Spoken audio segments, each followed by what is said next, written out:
Welcome to our channel 100% knowledge with success. Video देखने से पहले चैनल को सब्सक्राइब कीजिए और बेल आइकॉन दबाइए।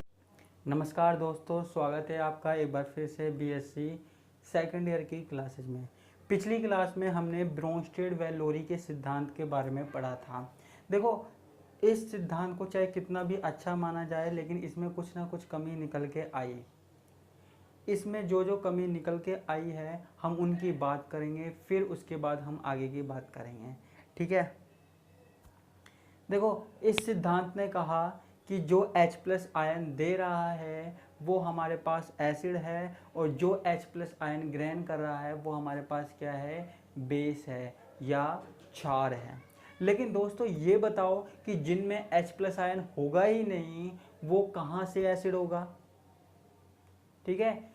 कई ऐसे आयन भी हैं, कई ऐसे यौगिक भी हैं जिनमें H+ आयन नहीं होता, लेकिन फिर भी उसके बाद, लेकिन इन चीज़ों के बाद भी वो एसिड हो सकता है या फिर बेस हो सकता है। इस बात के बारे में हमको यह सिद्धांत नहीं बता पाया। ठीक है। तो पहली कमी हो गई हमारे पास ये। अब दूसरी कमी आती है इसकी। दूसरी कमी यह है कि यह सिद्धांत किसी भी यौगिक को अम्ल या क्षार में विभक्त नहीं करता है। मतलब यह सिद्धांत यह नहीं बताता कि कोई पदार्थ अम्ल है या क्षार है। इसका तो सिर्फ इतना सा कंसेप्ट है, जो H+ आयन देगा वो अम्ल, जो H+ आयन लेगा वो क्षार। इसके अलावा इसने और कुछ नहीं बताया। किसी भी यौगिक को परमानेंटली इसने न तो अम्ल बताया न क्षार बताया, सिर्फ H+ आयनों के बारे में बताया। ठीक है। और जब भी हमें अम्ल या क्षार के बारे में बताना पड़ेगा इस सिद्धांत के अनुसार, तो पूरी की पूरी अभिक्रिया रिएक्शन देखनी पड़ेगी, तभी हम आगे की बात कर सकते हैं, नहीं तो नहीं कर सकते। इसलिए ये सिद्धांत इस बात में भी फेल हो गया। ठीक है। इस सिद्धांत के अनुसार HCl और NH3 की व्याख्या कर सकते हैं। माना हमने HCl की व्याख्या कर सकते हैं अम्ल के रूप में, और NH3 की व्याख्या कर सकते हैं क्षार के रूप में। लेकिन एक बात बताइए, कई ऐसे एसिड हैं जिनमें हाइड्रोजन नहीं होता, जैसे BF3, वो अम्लीय है। BF3 की NH3 से क्रिया कराई जाए, BF3 की NH3 से क्रिया कराई जाए तो BF3 के अम्लीय व्यवहार को कैसे बताओगे। ठीक है। तो वो बात ये सिद्धांत नहीं बता पाया। अब आगे की बात करते हैं, एक और बात। ठीक है। इसके अलावा एक कमी और है, जैसे SO2 जैसे विलायक होते हैं जिनमें प्रोटॉन नहीं होता, लेकिन वो फिर भी अम्ल होते हैं। ठीक है। लेकिन वो उनकी अभिक्रियाओं को यह सिद्धांत नहीं समझा पाया। ठीक है। तो ये हमारे पास क्या है, कुछ कमियां हो गई थी जिनके बारे में हमने बात की। अब एक छोटा सा टॉपिक हमारे पास है, जो है अम्ल के सामर्थ्य पर विलायक का प्रभाव। क्या? अम्ल के सामर्थ्य पर विलायक का प्रभाव। देखो बच्चों, कोई भी अम्ल या एसिड कितना प्रबल है या कितना दुर्बल है वो किस बात पर डिपेंड करता है, वो इस बात पर डिपेंड करता है कि विलायक कैसा है। ठीक है। अब जैसे हमारे पास HCl है, HCl कितना अम्लीय है, HCl कितना अम्लीय, यह उस बात पर निर्भर करेगा, उस पे निर्भर करेगा जिसमें इसको डाला जाएगा। ठीक है। क्योंकि देखो HCl का काम क्या है, H+ देना, हाइड्रोजन प्लस देना। ठीक है, वो तो दे देगा, लेकिन जो विलायक है वो ग्रहण करेगा या नहीं करेगा। अगर विलायक H+ आयन ग्रहण कर लेता है तो HCl अच्छा अम्ल है। ठीक है। और विलायक ग्रहण नहीं करता तो HCl अच्छा अम्ल नहीं है।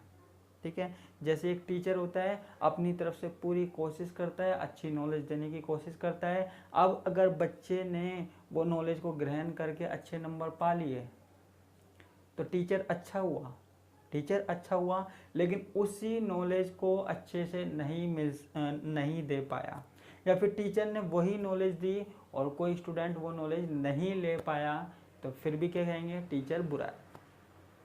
ठीक है। तो वो सामने वाले के ऊपर भी डिपेंड कर रहा है, सिर्फ अम्ल या क्षार के ऊपर डिपेंड नहीं कर रहा, दोनों चीज़ों के ऊपर डिपेंड कर रहा है। अम्ल विलायक के ऊपर भी डिपेंड कर रहा है और अम्ल या क्षार के ऊपर भी डिपेंड कर रहा है। जैसे हमारे पास HCl है, HCl को अगर मैं जल में डालूं, HCl को मैं जल में डालूं, किस में, जल में, H2O में, तो HCl आराम से अपने H+ आयन दे देता है और H2O जल आराम से H+ आयन ग्रहण कर लेता है और हाइड्रोजन आयन H3O+ में बदल जाता है। ठीक है। लेकिन अगर HCl को मैं डालूं CH3COH एसिटिक अम्ल में, तो जो एसिटिक अम्ल है वो आसानी से ग्रहण नहीं कर पाता है, वो आसानी से H+ आयन ग्रहण नहीं कर पाता है। ठीक है। तो इस स्थिति में यहाँ पे एसिटिक अम्ल ने H+ आयन ग्रहण नहीं किया, तो हमारे पास जो HCl होगा वो दुर्बल अम्ल माना जाएगा। ठीक है, वो दुर्बल अम्ल माना जाएगा क्योंकि ये अच्छे से ग्रहण नहीं करता है। तो इस तरीके से अम्ल या क्षार की प्रबलता विलायक के ऊपर भी डिपेंड करती है। ध्यान रखना, विलायक के ऊपर भी डिपेंड करती है। ठीक है। तो अम्ल के सामर्थ्य पर विलायक का प्रभाव हो गया ये। ठीक है। एक छोटा सा टॉपिक और देखते हैं हम।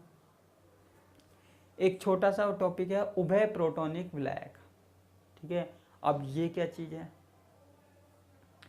देखो, जो हमारे पास वाटर है, जल HCl के साथ, जो H2O है वो HCl के साथ क्षार की तरह और NH3 के साथ अम्ल की तरह व्यवहार करता है। अजीब बात है ना। जैसे अगर पानी में HCl को डाला जाए, तो H2O क्या करता है, H+ आयन ले लेता है, यानी कि वो क्षार की तरह व्यवहार करता है। ठीक है। लेकिन अगर पानी में अगर अमोनिया डाला जाए तो H2O अपना एक H+ आयन अमोनिया को दे देता है, तो यहाँ पे वाटर क्या करता है, अम्ल की तरह व्यवहार करता है।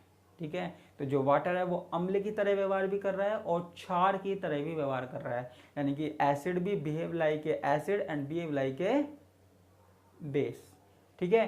तो ऐसे विलायक जो अम्ल की तरह भी व्यवहार कर रहे हैं और बेस की तरह भी व्यवहार कर रहे हैं, यानी कि अम्ल और क्षार दोनों की तरह व्यवहार कर रहे हैं, वो हमारे पास कहलाते हैं उभय प्रोटोनिक विलायक, एम्फियोप्रोटिक सोलवेंट। ठीक है। तो याद रह जाएगा आपको। ठीक है। उभय प्रोटोनिक विलायक, यानी कि जो अम्ल की तरह भी व्यवहार कर सके और क्षार की तरह भी व्यवहार कर सके। अब एक छोटा सा टॉपिक और है हमारे पास जिसका नाम है सम आयनन प्रभाव।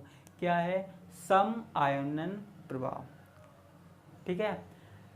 अब देखो, जल में जो वाटर मॉलिक्यूल है, जल में लगभग सारे जो स्ट्रॉन्ग एसिड है, ठीक है, वो कंप्लीटली आयोनाइज हो जाते हैं, यानी कि पूर्ण रूप से आयनित हो जाते हैं, पूर्ण रूप से घुल जाते हैं। ठीक है। अतः इनकी आपेक्षिक सामर्थ्य का पता नहीं लगाया जा सकता। ठीक है। जल में HCl को डालो, H2SO4 को डालो, HNO3 को डालो, तो ये जल में पूर्ण रूप से घुल जाते हैं। ठीक है। जिसके कारण इनकी सामर्थ्य का पता नहीं लगाया जा सकता।